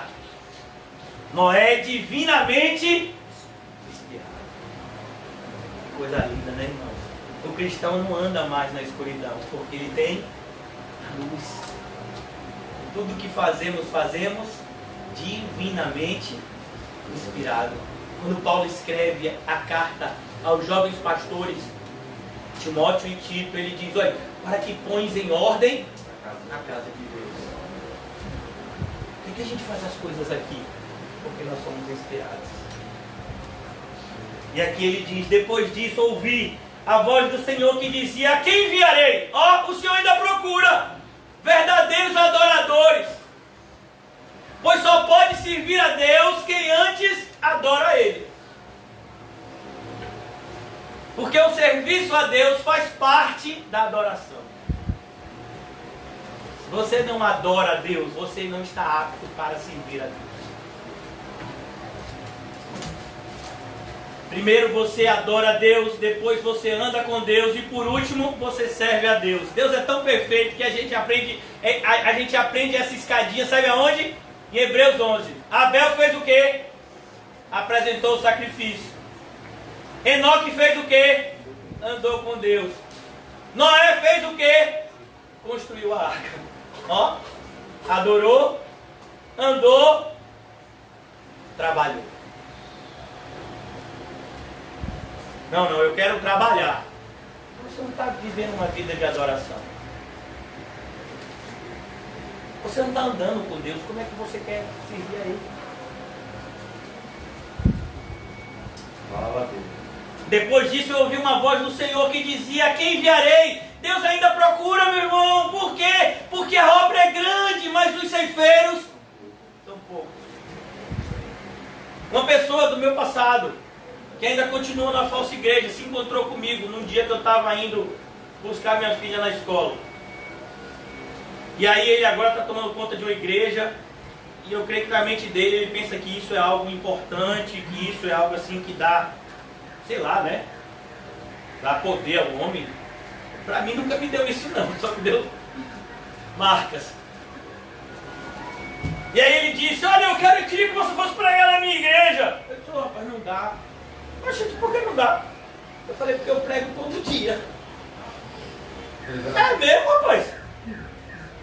Ele ficou horrorizado. E olha que ele é pastor e conheceu o evangelho 10 anos antes de mim. Como é isso? Mas você prega todo dia. Eu digo: é. Segunda-feira, Corre Farias. Terça-feira, Alto das Pombas. Quarta-feira, Boca do Rio. Quinta-feira, Boca do Rio. Sexta-feira, Alto das Pombas. Agora, Alto das Pombas no sábado. E domingo, 2 de manhã e de noite. Rapaz, isso é aguenta, mano. É mesmo. Por que isso tudo? Como ouvirão se não há quem pregue? Você quer que as pessoas sejam salvas? E como ouvirão se não há quem pregue? Você acha que é todo mundo que clamar a Jesus que vai ser salvo?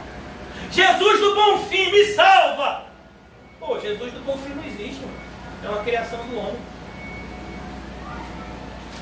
Jesus de Paulo, que foi que o demônio falou? 7, não foi um não, viu? Foi 7 judeus, exorcistas. Foram expulsar um demônio. Saia em nome de Jesus de Paulo. O demônio deu uma parada de braço assim. Eu fico imaginando a cena. Como é? Você está mandando eu sair desse camarada aqui, em nome de Jesus de Paulo?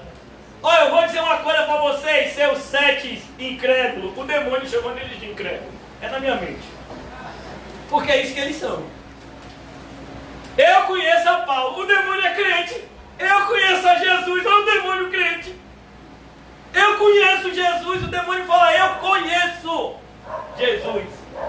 E eu conheço aquele infeliz daquele Paulo, com um pedaço da roupa dele, já fico com medo.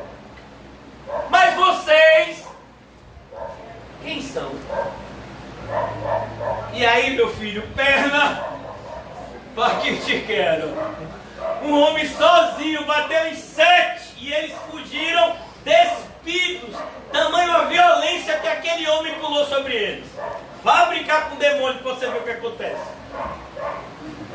Então aqui, irmãos, Isaías ainda continua representando isso, não mudou. Isaías prega cerca de 500, 600 anos antes de Jesus. E Jesus, quando vem, ele continua a dizer: ore ao Pai. Ah, não, a gente está precisando de servos. Então assim, ó, a partir de semana que vem eu vou fazer uma escola de obreiro. Sabe o que escola de obreiro faz? Cria religiosos. Sabe o que seminário faz? Cria profissionais da fé. Tudo que Deus não quer, nem religiosos, nem profissionais da fé. Você quer ceifeiros? Ore, para que Deus envie ceifeiros. Essa é a única fórmula que Jesus deixou para a gente. Se alguma pessoa mandar outra, não veio de Jesus. A seara é grande, mas poucos são os ceifeiros. Ore para que Deus envie. Irmãos, o Brasil é um país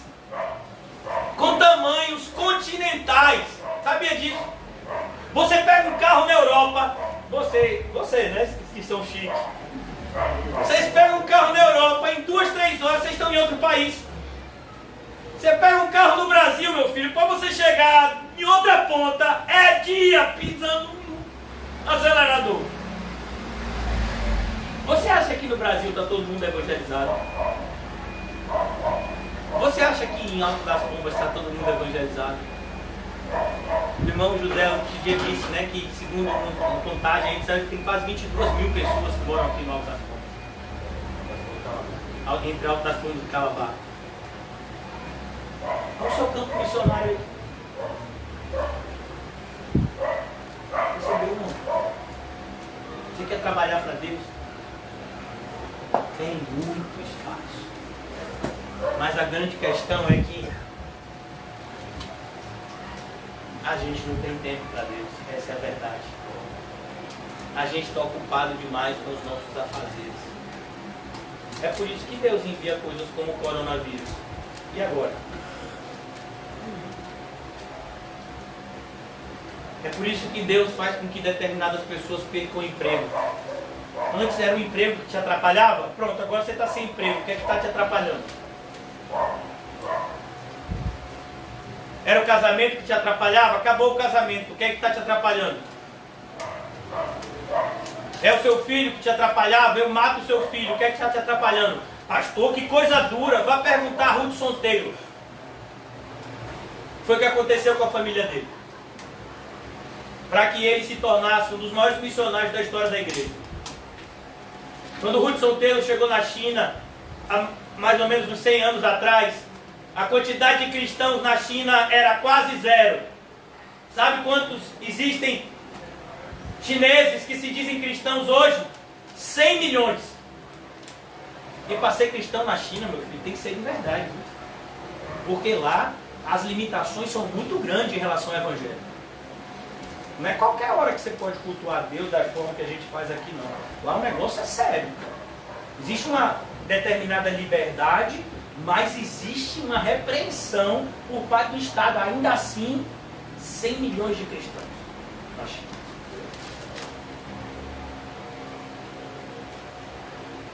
Mas houve uma enfermidade, tipo a pandemia que a gente está tendo agora. A esposa e as 2 filhas dele foram mortas. Tem um filme dele no YouTube. Se você quiser assistir, você coloca lá. Você vai ver. E aí ele vai orar. E Deus diz, elas estavam roubando um templo. Que era meu. Você vai se encontrar com elas. A semelhança do que Davi disse. Quando o filho de Batseba, com Davi, morreu, Davi disse, ele não virá até mim, mas eu irei até ele. Temos cuidado, irmãos. Nós temos um Deus que remove obstáculos. Por isso que desde o começo da minha caminhada pastoral, no meu coração, eu fiz um voto com o Senhor e comigo, acima de tudo, que não permitiria que a minha família fosse um obstáculo no meu serviço ao Senhor. Porque eu sei que se isso acontecesse, Deus poderia tirar ela de mim. E eu amo minha família e quero o bem delas. Por isso eu tenho que colocar Deus em primeiro lugar. Você ama a sua família? Então deixe esse testemunho para eles. Deus em primeiro lugar. Não seja um Eli da vida, que dizia amar os seus filhos e tudo que conseguiu foi transformá-los em filhos de Belial. Cuidado, a igreja está cheia de Elis, tanto da parte masculina quanto da parte feminina. Pessoas que não repreendem, pessoas que não dão o exemplo. E depois, mais adiante, vão ver os seus filhos demonstrando que são filhos do diabo e não de Deus. Por isso, se você ama as pessoas, deixe bem claro para elas: Deus em primeiro lugar. Eu tenho visto coisas que trazem muito temor ao meu coração. Quando os senhores e senhoras da igreja colocam familiares diante de Deus. Eu já vi muita coisa, irmãos. Eu amo a história da igreja. E eu já li muita coisa a respeito do que Deus é capaz de fazer para chamar os seus servos ao seu serviço. Deus não vai colocar outro no seu lugar, não. Deus vai colocar você no lugar que Ele quer que você fique. Às vezes tem gente que diz assim, né? Olha, se você não fizer o que Deus mandou, Deus bota outro. Bota não, meu filho. O seu lugar é seu lugar. Deus não vai botar outro. Deus vai transformar você. E dói. Pergunte para uma pessoa que ficou 3 dias e 3 noites no ventre de uma baleia. Tem gente que está reclamando que está em casa, da quarentena. Ah, meu Deus, como eu me sinto preso, sufocado. A pessoa tem televisão, liga, pede pizza, pede comida, enche o bucho, tome de canal, né? Vá perguntar a Jonas se tinha canal por assinatura na baleia que ele ficou lá. Jonas, tinha Wi-Fi a baleia? Hein? Como era, Jonas, a baleia? E quando dava aquela vontade de ir no banheiro, Jonas, como era? Nem me pergunte, para não me envergonhar. Por isso, cuidado, viu, meu filho? Quando Deus mandar ir para Nínive, a resposta, sabe quem ensinou? Um menininho desse tamanho, o nome dele é Samuel. Eis-me aqui, Senhor. Fala, que o teu servo ouve. É melhor você fazer o que Samuel falou, viu? Já vou concluir, irmãos. A quem enviarei? A pergunta persiste. Quem o Senhor vai enviar? As igrejas estão fechando. Não, pastor, mas ainda tem culto pela internet. E culto pela internet nada para Deus em relação ao que Deus tem determinado fazer é a mesma coisa. Você já viu alguém sendo batizado pela internet? Como é que é isso? Eu nunca vi. Você já viu? A pessoa pega a água e ela mesmo se batiza e o camarada vai dizendo lá em nome do Pai, assim é. Eu não sei como é que pode ser. Porque Jesus disse, todo aquele que crê, for batizado. Jesus disse, ide por todo mundo, pregai meu evangelho, batize as pessoas em nome do Pai, do Filho e do Espírito Santo. Como é que a gente faz isso pela internet? Me diga aí. Como é que a gente ceia pela internet? Me diga como é isso, irmão. Eu não sei, tem que aprender essas coisas, eu sou desatualizado. Como é? Você abraça uma pessoa pela internet, uma pessoa que precisa chorar no seu ombro, porque ela vê Cristo em você. Como é que você faz isso pela internet? Tem coisas, irmãos, que a internet não ajuda, atrapalha. A internet traz para nós a mesma sensação de Nimrod, que a gente pode tudo. Lá em Apocalipse 11, perdão, Gênesis 11, Deus havia dado uma ordem aos descendentes de Noé, que eles deveriam se espalhar pelo mundo, mas Nimrod teve outra opinião. Não, vamos chegar, vamos se ajuntar todo mundo aqui e a gente vai construir uma torre bem alta. A ideia de Nimrod é muito clara. Ele queria construir uma torre que chegasse ao céu, pois a ideia das pessoas, a semelhança da mitologia grega, era que o céu é exatamente aonde a gente vê. O céu aqui, que a gente conhece como céu atmosférico. As pessoas acreditavam que o céu de Deus era esse céu. Então ele acreditava, se eu construir uma torre bem alta, a gente entra no céu. Deus expulsou lá Adão e Eva, mas a gente vai conseguir entrar do nosso jeito. Imagine, irmão. Deus não precisou muita coisa. Deus só precisou botar idiomas diferentes. E aí o camarada que olhava para o outro e entendia, começou a ouvir a outra pessoa falando em uma linguagem que ele achava tudo confuso. E aí eles tiveram que obedecer a Deus. Qual foi? Eles se espalharam, cada um segundo o seu idioma. A internet dá essa ideia pra gente, que a gente pode tudo. Você pega na internet lá uma frase em alemão e você coloca no Google e ele identifica o idioma e traduz simultaneamente, sabia disso? Tem lá um Google Translate. Tem aparelho agora que você pega a pessoa falando e o aparelho traduz. Você não sabe o que é isso? Você joga lá e ele lhe diz o que é isso. O que tem de gente que é mestre em Google? O Google sabe. Pergunta a ele. Mas eu vou lhe dizer uma coisa, meu. Se você quiser aprender o Evangelho pelo Google, você vai para o inferno. Se você jogar lá sangue de Jesus no Google, que vai aparecer de falso caminho, meu filho. Então aqui, cuidado, irmãos. Deus ainda procura servos reais, não virtuais. Deus procura pessoas que estão dispostas a doarem a si mesmos. E não a ficar 30 minutos no Zap ou no Facebook colocando mensagens bonitinhas. Depois disso ouvi a voz do Senhor que dizia: a quem enviarei? A quem há de ir por nós? Quem vai fazer isso? Ninguém quer. Quem quer pregar o verdadeiro Evangelho, meu irmão? O povo quer usar o nome de Jesus para ganhar dinheiro, é isso que o povo quer. O povo quer usar a igreja como curral eleitoral, foi isso que fizeram em todas as últimas eleições. A quem enviarei? Quem é que está disposto de gastar o seu sangue, o seu suor, o seu próprio dinheiro, para que outras pessoas sejam evangelizadas e salvas?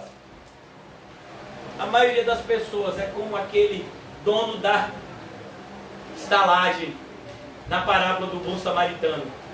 O samaritano chega lá e diz: olha, esse camarada está ferido aqui, você tem como tomar conta dele? Rapaz, eu tenho, mas o preço é tanto. Aí o samaritano paga, se eu não me engano, o preço de 2 dias, né? Então, olha, se por acaso ele não se recuperar nesse tempo, precisar ficar mais, quando eu voltar aqui de novo, eu pago o resto. Tem um monte de gente, se você pagar bem, ele faz qualquer coisa, até pregar o Evangelho. Ele estuda teologia reformada, ele abre centro de recuperação, pagando bem, meu filho.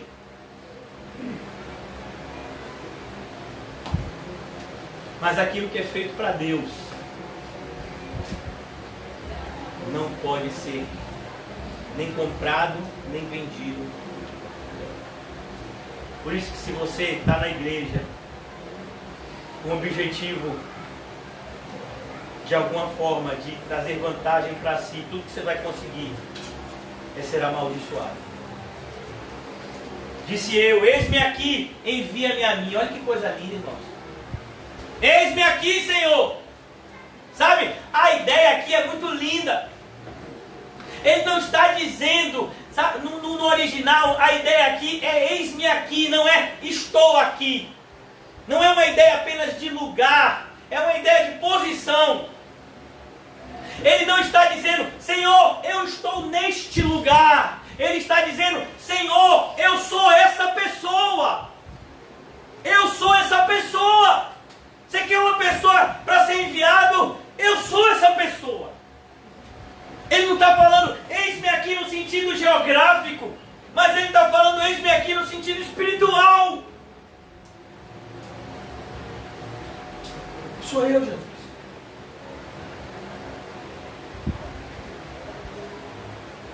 Doze homens seguiram a Jesus. Mas teve um determinado momento que um grupo muito maior seguiu a Jesus. Até que Jesus pregou um sermão onde ele disse que se não comessem da sua carne e não bebessem do seu sangue, não teriam parte com ele. Capítulo 6 de João. E aí os discípulos começaram a abandoná-lo a ponto de ficar somente os 12. Aí Jesus olhou para eles: vocês também não querem ir embora, não? Eles disseram a mesma coisa. Para quem a gente vai, Senhor? Eu vou para onde, Senhor? Para onde que eu vou? Me diga. Me diga para onde que eu vou. Eu vou voltar para o catolicismo? Eu vou virar espírita? Eu vou para uma dessas igrejas da prosperidade? Meu Deus, não sei para onde que eu vou agora. Meu Deus, eu conheci o verdadeiro evangelho. E agora, meu Deus? Eita Deus. Miserável de pastor de Deus que me apresentou esse evangelho. Estava tão bem no engano, rapaz. Eu estava lá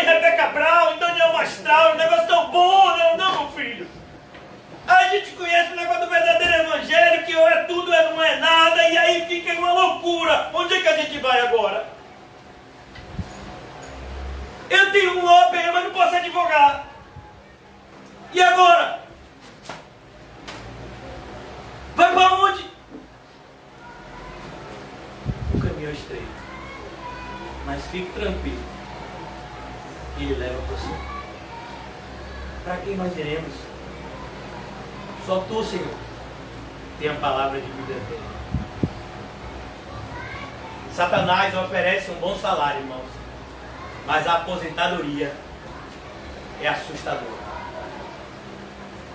Jesus não nos oferece salário algum, mas a aposentadoria é maravilhosa. Então disse ele, olha quem está falando é o Senhor aqui. Ele está falando para eu acabar, eu sei, já vou acabar, peraí. Então disse ele, vai e diz a este povo, ouvi e não entendais. Olha o que vai acontecer. Você vai pregar 500.000 vezes para determinadas pessoas e elas vão continuar dizendo, quem renuncia a tudo é outro, seu maluco. Que nada, consegui minhas coisas no meu suor. Estou lutando aqui, negócio de renunciar, negócio de carregar a cruz. Eu creio em Jesus, eu acredito que Ele morreu pelos meus pecados, mas Ele não quer que eu renuncie, Ele quer que eu seja feliz. O meu Jesus quer que eu seja feliz. Seu maluco, doido. Quer dizer que agora que eu não posso mais sambar até o chão. Quer dizer que eu não posso ensinar funk. Quer dizer que agora eu não posso mais dar burro na cara dos outros. Olha para isso que esse pastor falou. Uma pessoa vem me bater e eu vou dar o outro lado. Já viu isso, rapaz? Venha me bater para você ver o Mike Tyson que vai surgir na sua frente. Agora me disseram que eu não posso mais atirar no ladrão que entra na minha casa. Entre para você ver. Ele mete bala, meu filho. Aí você prega para a pessoa, meu filho não pode fazer isso não. Quem disse que não pode? Jesus.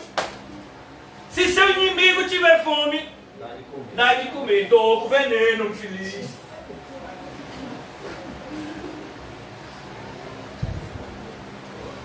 Que Jesus disse a Isaías, continua valendo, irmão. Você vai pregar, mas somente os 7.000 joelhos que Deus deixou reservado é que vão ouvir. Então disse a ele, vai, diz a este povo, ouvi, não entendais, vede, não percebais. Torna insensível o coração deste povo. Você sabia que a pregação do verdadeiro evangelho faz isso? Spurgeon, entendendo essa verdade aqui, ele disse, olha, cuidado, porque o fogo que amolece a cera endurece o barro. Uma pessoa que está numa igreja bíblica, ouvindo diariamente um sermão bíblico, um sermão espiritual, e que não se quebranta e não se volta ao Senhor em arrependimento, ele sai daquele culto mais duro ainda. É isso que ele está dizendo, torna insensível o coração deste povo. Como? Por meio da pregação. Quanto mais pregação, mais os crentes se tornam espirituais e mais os falsos crentes se tornam endurecidos. Tenha certeza disso. A palavra nunca volta vazia, ela cumpre aquilo que Deus determina. Tanto salvação quanto condenação, irmão. Torna insensível o coração deste povo, endurece-lhe os ouvidos, fecha-lhe os olhos, para que não venham ele a ver com os olhos. Olha quem repete isso, Jesus, quando ele fala das parábolas. Endurece-lhe os ouvidos, fecha-lhe os olhos, para que não venham a ver com os olhos e ouvir com os ouvidos. Olha o que Satanás faz, ele cega o entendimento dos incrédulos, para que não lhes resplandeça a glória de Deus, que é o Evangelho de Cristo.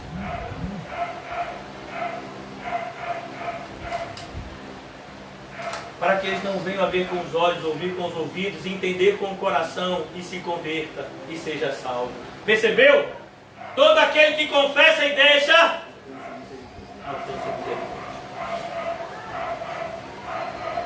não é, filha? Como é que a gente faz para não ir para o inferno? Confessa e deixa. Pergunte a elas duas se elas têm medo de ir para o inferno. Morrem de medo. Elas me perguntam, papai, você tem medo? Eu também tenho. Quem crê em Cristo, irmãos, tem medo de ir para o inferno.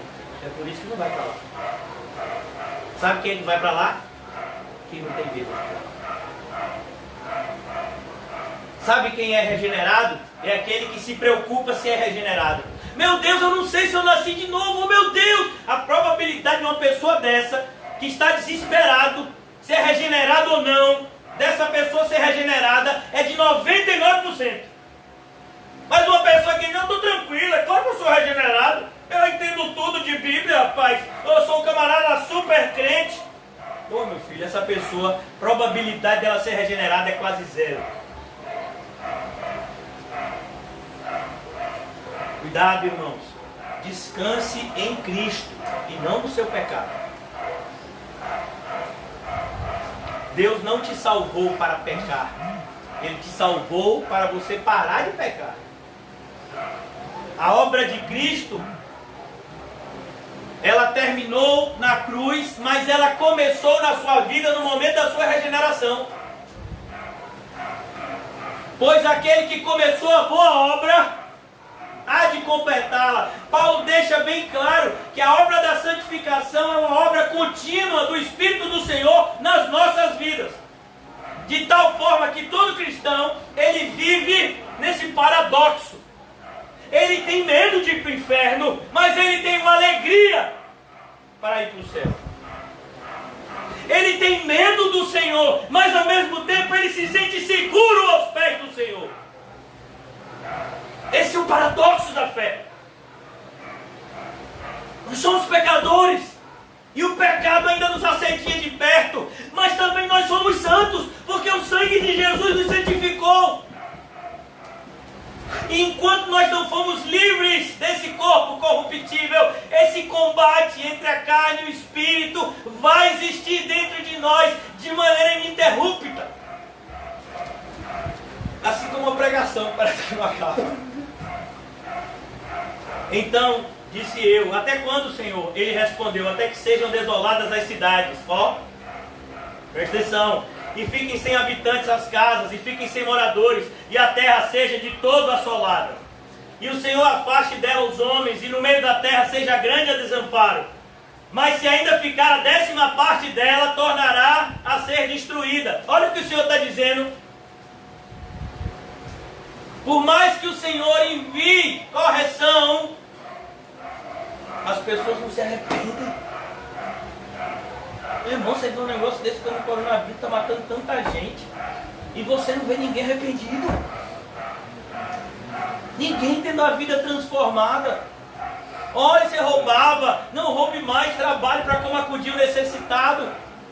Olha, você fazia isso, pare de fazer o errado e comece a fazer o certo.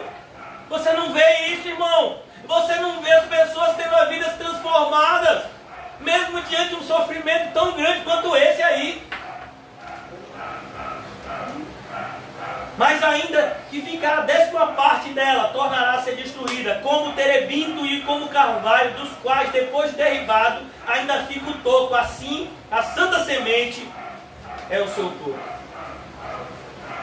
O Senhor está dizendo, olha, o que vai ser salvo é o remanescente fiel.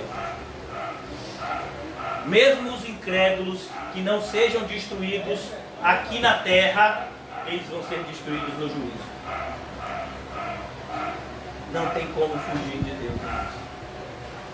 Você pode até ir para o túmulo achando que você enganou a Deus. É essa a sensação de muitos incrédulos. Eu fiz tudo de errado e Deus ainda me abençoou. Eu faço tudo de errado e minha esposa ainda me obedece. Quantas pessoas eu conheci, adúlteras, a esposa sabia até o nome das amantes, mas tratava o marido como um rei. Essa pessoa acha que foi abençoada. Ah, eu fiz muitos contratos ilícitos e Deus só me fez prosperar. Ninguém nunca descobriu porque eu conseguia fazer as coisas de maneira tão bem feita que eu não deixava rastros. É mesmo? Eu só quero te dizer uma coisa. Deus vê tudo. E naquele grande dia, você e eu vamos ter que prestar contas a Ele. Por isso muitas pessoas vão para o túmulo assim. Eu já tive o desprazer de conhecer pessoas com essa sensação. Ah, eu vivi uma boa vida. Eu fiz aquilo que eu queria, usufruí dos prazeres que eu quis, tudo aquilo que eu planejei, porque eu sempre fui uma pessoa que planejei tudo direitinho, tudo aquilo que eu planejei, eu consegui, graças a Deus, olha. Estou muito feliz com a minha vida. É mesmo. Pois fico feliz com ela mesmo, viu? Porque quando ela acabar, o tormento começa. Está lá escrito. No Evangelho de Lucas, capítulo 16. E nós começamos aqui lendo Marcos 8. Você pode ganhar o mundo inteiro. O que você acha de uma Ivete Sangalo da vida? Vira e mexe, essa mulher sempre aparece. Nesses dias ela apareceu na quarentena dela. Fica em sua casa. Sabe onde é que ela está? Numa mansão enorme em Praia do Forte. É tão grande a casa dela que passou uma cobra por dentro. Sabe por que passou uma cobra? Porque provavelmente a casa dela invadiu alguma reserva ambiental. E aí animais silvestres que moravam lá ficam sem casa. E vira e mexe eles passam. A maioria das casas de Praia do Forte são invasões de reserva ambiental. Não poderiam estar lá.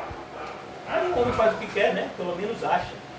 Aí ela está numa mansão enorme em Praia do Forte e diz para você, fique em casa, seu orelha. Que eu estou aqui na minha casa com piscina, de manhã eu ando na minha praia particular. Estou aqui com minhas babás, tudo vacinada. Fique em casa, seu orelha. E tem um monte de gente que diz hashtag amo Ivete. É desprezível esse mundo de hoje.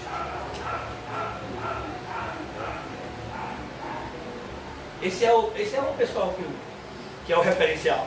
Né? Quem são o referencial? Não, mas ela faz isso. Você viu o que ela faz? Você viu como ela cria os filhos dela? Pois é, meu filho, faça o contrário. Cuidado, irmãos, com essas pessoas.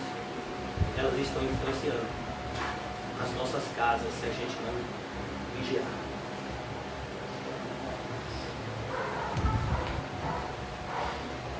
Uma das coisas tão nocivas quanto a voz de um endemoniado é o silêncio de um servo de Deus. Deus não te mandou ficar calado. Ele te mandou pregar a verdade. Mas se você pregar a verdade, as pessoas vão te perseguir, vão te xingar, pessoas da sua própria família vão se levantar contra você, vão dizer que você é maluco, vão te desvalorizar, vão dizer que você é nada. Olha, irmãos, vou dizer uma coisa para vocês. Quando eu tinha 25 anos de idade, hoje eu disse para vocês, eu tenho 40. Quando eu tinha 25 anos de idade, eu era dono de um escritório de advocacia.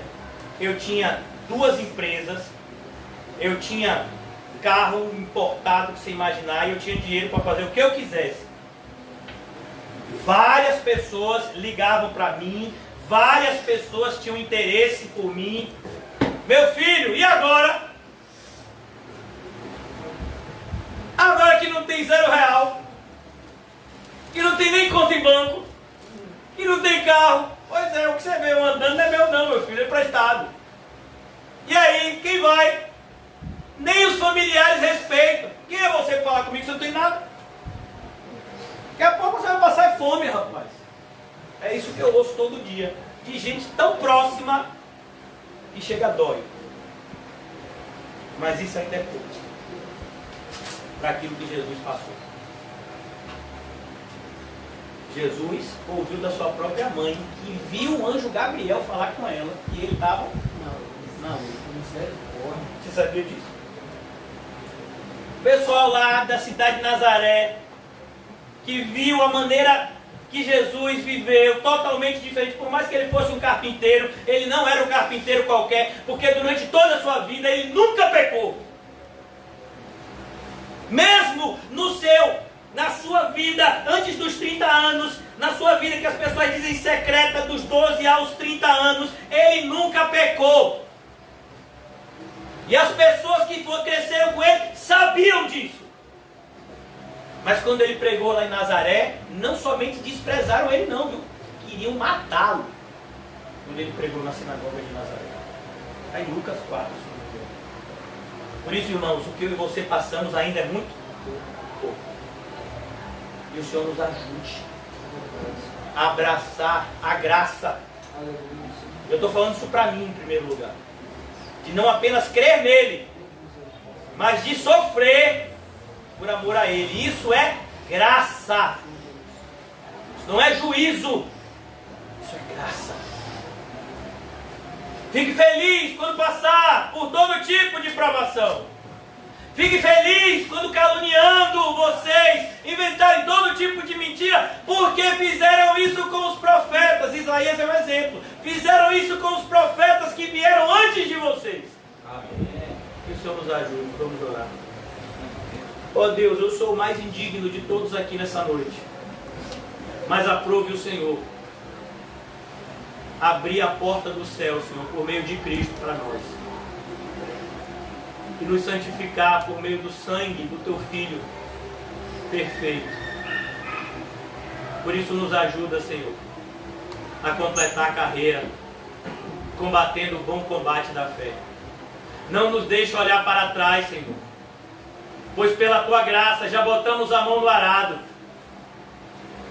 Não nos deixa, Senhor, envergonhar o Teu nome, deixando a construção inacabada. Não nos deixa, Senhor, temermos mais os poderosos desse mundo do que a Tua presença poderosa, Senhor, que está no céu e na terra. Guia-nos, Senhor, pelo Teu Espírito.